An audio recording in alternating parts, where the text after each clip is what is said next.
বাঁকুড়া জেলার পশ্চিমের একটি ছোট্ট গ্রাম শ্যামনগর।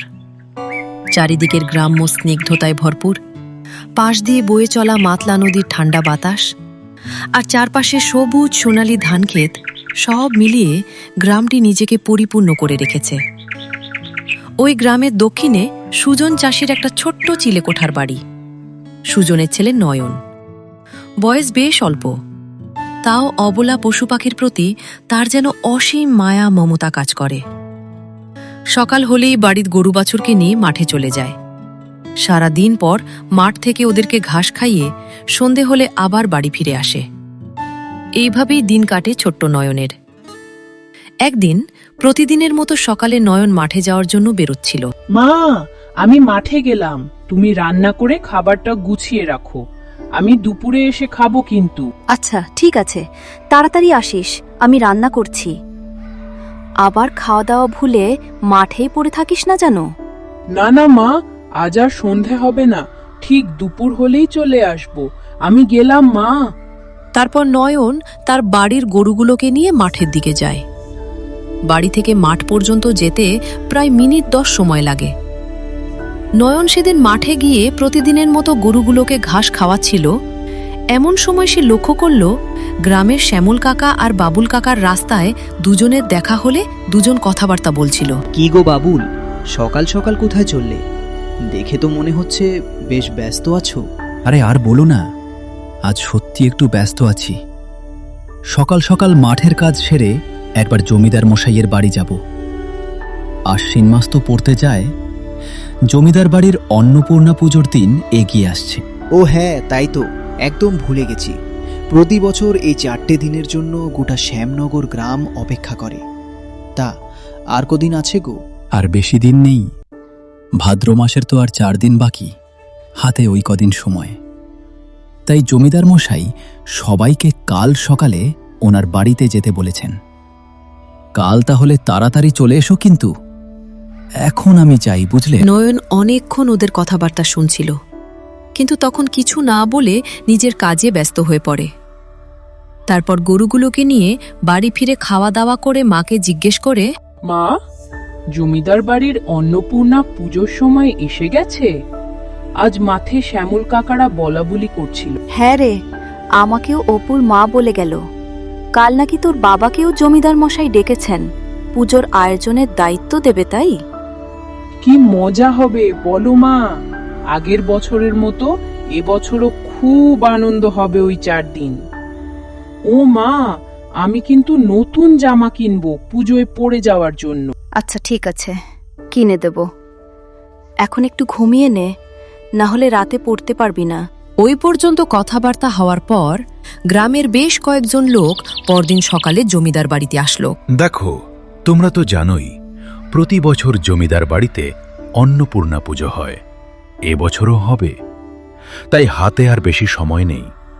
আমি চাইছি কাল থেকেই তোমরা সবাই মিলে পুজোর জোগাড়পাতি করতে শুরু করো। আপনি কিচ্ছু ভাববেন না জমিদার মশাই, আমরা তো আছি, সবাই মিলে কাজ ভাগ করে নেব।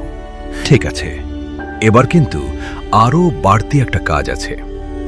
আমি ভাবছি গ্রামবাসীর কল্যাণের জন্য পশু বলি দেব। মায়ের নামে আহুতি দিলে উনি সন্তুষ্ট হবেন। হ্যাঁ, তো খুব ভালো কথা। আপনি কোনো চিন্তা করবেন না, এই সব ব্যবস্থা আমরা করে ফেলব, আপনি নিশ্চিন্তে থাকুন। সত্যি আমি নিশ্চিন্ত হলাম।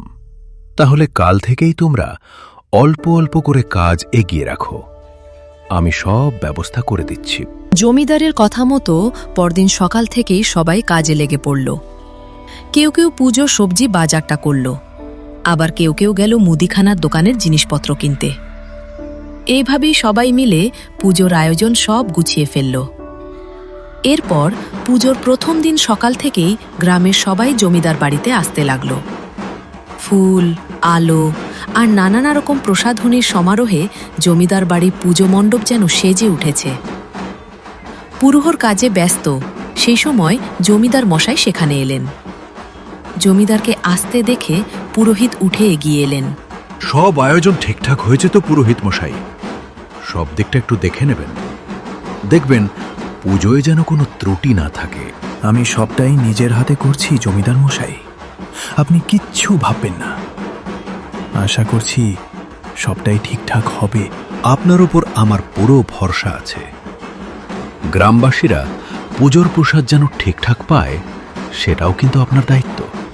বোঝেনি তো, একা মানুষ আমি, সব দিকে নিজের নজর রাখা সম্ভব নয়।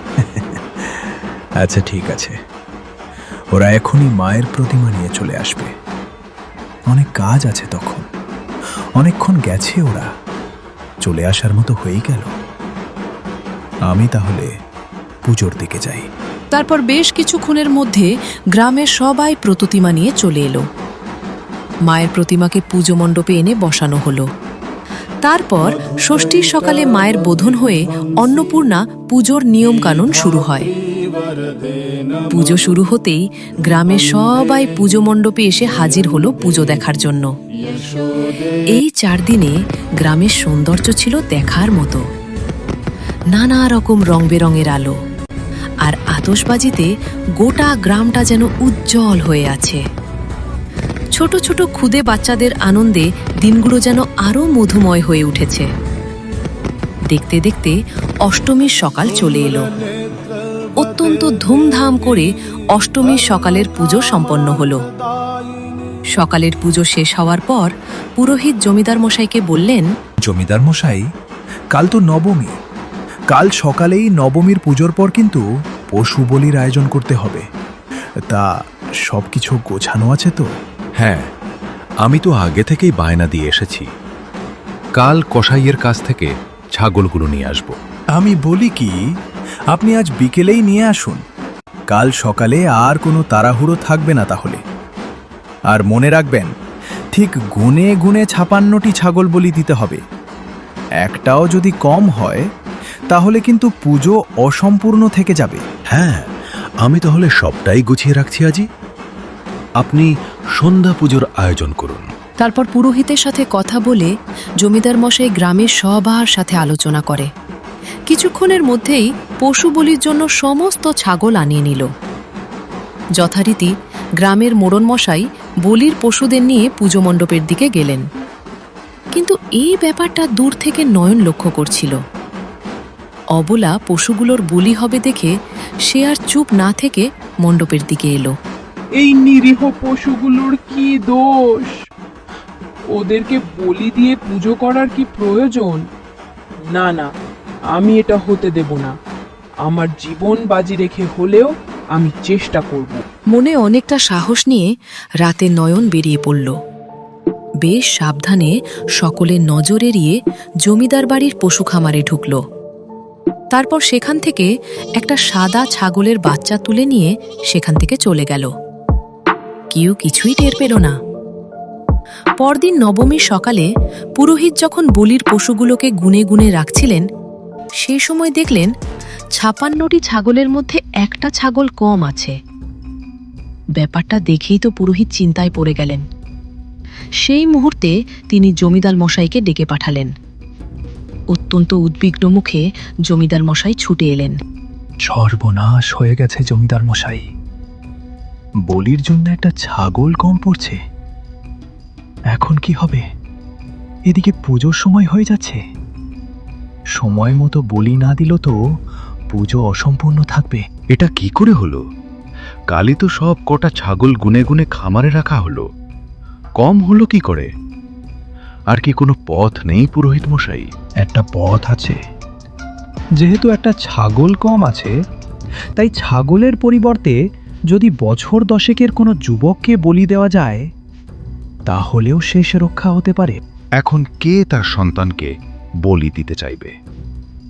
এবার কি তাহলে অন্নপূর্ণা পুজোটা অসম্পূর্ণ থেকে যাবে? আমার তো খুব চিন্তা হচ্ছে। বিষয়টা নিয়ে সবাই বেশ চিন্তা করছে, এমন সময় সেখানে নয়ন এলো। জমিদার মশাই, আমি আমার প্রাণ মায়ের নামে উৎসর্গ করতে চাই। আপনারা বলির আয়োজন করুন। এইটুকু ছোট্ট বাচ্চা তুমি, আর তুমি নিজের প্রাণ এইভাবে শেষ করবে? অবলা পশুগুলোকে রক্ষা করতে যদি এইটুকু আমাকে করতে হয়, তাহলে অবশ্যই করব। আপনারা বলির ব্যবস্থা করুন। দেরি করলে পুজোয় দেরি হয়ে যাবে। সত্যি, এই অল্প বয়সে তোমার এতটা সাহস দেখে আমি মুগ্ধ হয়ে যাচ্ছি। তোমার এই বলিদান সবাই মনে রাখবে। তারপর নিয়ম মতো বলির জন্য যজ্ঞ শুরু হলো। পুরোহিত মশাই মন্ত্র পড়তে পড়তে যজ্ঞের আহুতি দিতে লাগলেন। বলির কাজ শুরু হবে এমন সময় চারপাশের মনোরম পরিবেশ এক মুহূর্তে বজ্র বিদ্যুতে পরিণত হলো। সবাই খুব ভয় পেয়ে গেল। সেই সময় সবাই লক্ষ্য করল মা অন্নপূর্ণা নিজে এসেছেন।